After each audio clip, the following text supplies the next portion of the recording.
Hey, deserving listeners, 90 Day Fiancé, let's watch. My name is Dr. Kirk Honda. I'm a therapist and a professor.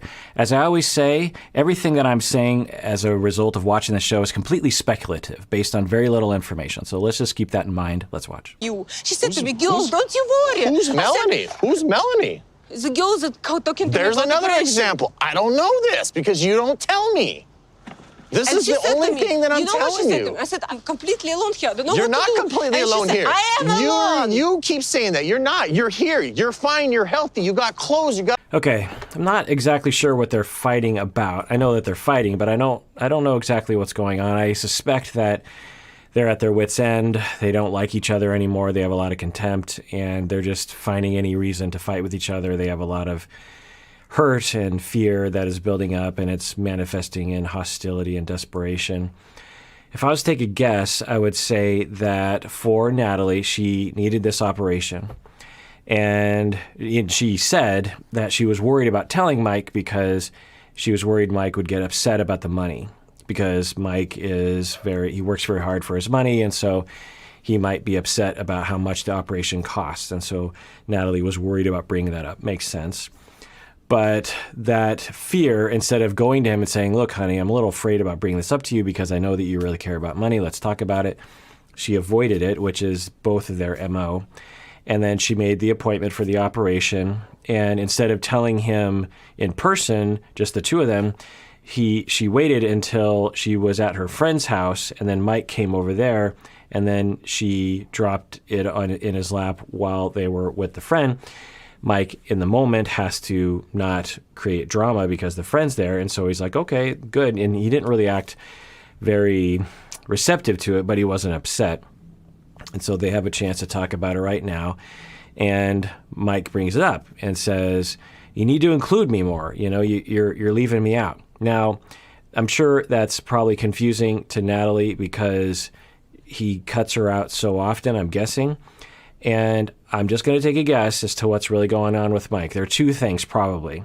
One is the cost that is associated with the operation, because apparently the insurance doesn't pay. I mean, it sounds like she has medical insurance, but the insurance doesn't pay for this operation. So I don't know, but really there's a lot of speculations upon speculations here. But I wonder if Mike is thinking, do you really need the operation? Because the way she talked about it, she said that she's having congestion, and they don't know why it's happening, and it's interfering with her sleep, and they need to figure out what's going on, so they're going to do an operation. Usually, you don't need to do an operation. I mean, I don't know. I have no idea, but at the very least, perhaps Mike has questions of, are we jumping the gun here? Are there other things you could do that would be less expensive and less invasive? But of course, Natalie deserves to pursue her own medical treatment that she feels is right. But she doesn't work. And so this is all coming out of Mike's, his extra money, his savings. And I'm guessing that Mike is at least partially wondering if they're even going to be together. And so he's thinking, I have to pay thousands of dollars on this thing, and I don't even want to be with her anymore. I'm just going to take a guess and say that that's part of his emotions around this. The other side of it, I think, is that there's a shred of hope in him and in Natalie that they will get along and have trust and love and connection. And when he senses from her that she is keeping things from him, it hurts his feelings because it feels like she is shutting him out. Now, of course, he shuts her out as well. They're shutting each other out. And instead of saying, hey, honey, when you didn't tell me, it just hurts my feelings because it feels like you're not letting me into your life, and I just want to be a part of your life because I love you and you're my wife. If he would have said that, I'm guessing it would have gone over not only okay, but really well with her, because she would have been like, oh my goodness, yes, I want that too. But instead, all he said was, you didn't tell me. You know, you never tell me anything. You never tell me anything. And then she is upset because she feels criticized about something that doesn't make a lot of sense to her because, he didn't explain it very well, I don't think. And then she gets hurt, and then she starts to be hostile back, and then now they're just bickering at each other, and neither one is listening. You are saying that to everyone else, which is a lie. If you want to live a lie, then live a lie. Good luck. You give lame excuses. Yeah, upsetting to watch. I think we're watching a legitimate divorce in the making, and this is what happens. Couples, very few couples end up in couples therapy because of the stigma or, access or something. But the ones that do end up in therapy that are like this, that I see, and we get into things, it usually doesn't take much. I've been saying this from the beginning. Their issues are fairly easy to help with. It's a matter of making them feel comfortable, getting them to know their own emotions and their own needs. I think that they're capable of that, particularly Natalie, and helping them to communicate that and have the other person respond well. I think it could help. It's upsetting to watch. What the hell? Natalie's the queen of making up excuses, and I just feel like sometimes she doesn't take responsibility for some of her actions, A lot of times it comes down to her not communicating with me, and it makes me mad. Okay, in the one-on-one interviews, the individuals are often more differentiated, so we hear a little bit more vulnerability from him. It makes me mad. Okay, well, you didn't say that to her. You just accused her of doing something wrong. You didn't give her any context. You didn't say as to why it was wrong or what it was about it that bothered you. Okay, it made you mad. And then in this moment, I would ask Mike, okay, why did it make you mad? What about it made you mad? Well, I'm guessing because he's avoidant, he doesn't want to be vulnerable. He'd say, well, I just think it's wrong. You're supposed to tell your husband things. Okay, and I've been in so many conversations like this before. So I said, okay, so you believe that wives should tell husbands things about their life. Okay, that makes sense to me. Why, I can imagine what your answer is, but just so I know your value system, and maybe it's the same as mine, Mike, why should wives tell their husbands and husbands tell their wives about what's going on in their life when it comes to big medical procedures like surgery? Why should they tell them that? Well, Mike would probably say, because he's avoidant. He'd be like, well, it's just the right thing to do. That's just what husbands and wives do. And I'd be like, okay, I get that. But there's usually a reason why we have these rules in place, some kind of emotional reason. So what would it make you feel like if she included you? And what does it feel like when she doesn't include you? What are the feelings? And what I'd be hoping to get to for him is, well, it hurts my feelings. It makes me feel like I'm being shut out. It makes me feel like she doesn't care about me, or she doesn't trust me, or she doesn't like me, or she doesn't care to involve me in her life. That hurts my feelings. And it makes me worried that she doesn't love me and that she's going to leave me. That makes me afraid.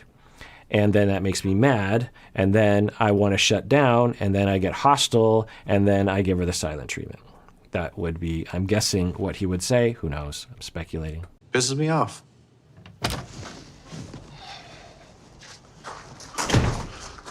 All right, we got our words out. Now, what's the other thing we got to work on?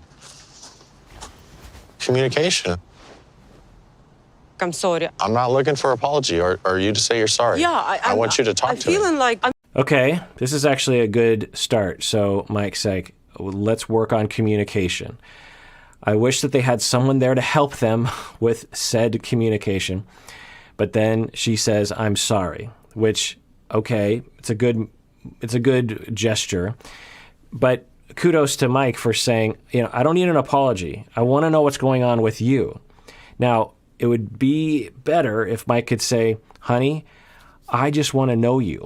I want to be a part of you. I want to know what's going inside of you because I love you.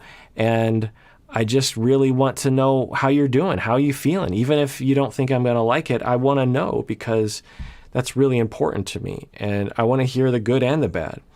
So I'm guessing that's what he's trying to get at. Let's see what happens. I'm not leaving you behind, love. I don't. When I say leave me in the dark, leave me behind, what do you think that means? That I don't respect you. That means that you're not telling me anything. You're not communicating anything. That's Okay, we were so close, so close. So Mike says, when I say you're leaving me behind, what does that mean? And then she says, which is natural for her to think, given the way he delivers it, she says, well, I think you're saying that I'm disrespecting you, right? And he's like, no, that's not what I mean. What I mean is that you're not telling me things. All right. So he's not being clear. He's trying to get there, but he's avoiding the vulnerability. I'm guessing what he would want to say is when I say leaving me behind, I'm saying that you're not telling me things and it hurts my feelings. It makes me feel like you're distancing yourself from me, which hurts me. But he can't say that. But she's like, so it's respect, right? It's like, no, it's not telling me things. And At least he's saying it's not about disrespect. That's not what I'm saying. But he's not filling in the gap there. Let's see if he can actually get to that. That's why I say I feel left behind. The point is, you're working on all this. Like, I don't even know the doctor's name. You've been working with Julia on this. Julia doesn't know either. But this is true. So for Natalie, it's fine. She wants to nitpick about the difference.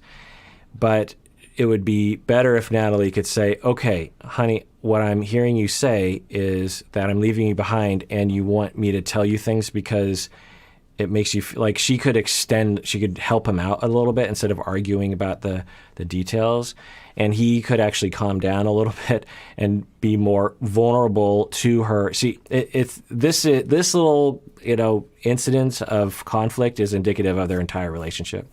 Neither one is being vulnerable. Both are bickering on the details and triggering each other and making each other put up more walls, which is what Mike actually, I saw him actually try to extend himself a little bit. So did Natalie. He came back outside. She says, I'm sorry. So that's her trying to pull down the wall. And then he says, I don't need an apology. What I need is communication. I want to know what's going on with you. Do you understand what I mean by when you leave me out? And then she says, respect. He's like, no, it's not about respect. It's about, and I think he wants to say, it's about the fact I love you and you're leaving me out and it hurts my feelings. Instead, he says, it's about telling me what's going on. And you told Julia. And then she's like, I didn't. And so now, it's just upsetting. This is why I didn't want to tell Mike about the surgery. It's always a fight. But at the end of the day, this is my health. And I need to remain calm, but I have to stand up for myself. It's about being respected because I'm his wife, I'm not his child. Burning daylight. We got lots of stuff to do. All right, well, that does it for that episode of Psychology in Seattle. If you haven't become a patron of the podcast yet, you can do so now by going to patreon.com. There should be a link below. When people become patrons of the podcast, it is the wind beneath my wings. It really, really gives me the motivation to do this sort of thing. It really is. Over the past 6 years, we've been on Patreon, and every time someone becomes a patron, I'm just like, oh, okay, I'm a worthy human being. I would joke, but there is some truth to that. And everyone out there, please take care of yourself because you deserve it. You really, really do.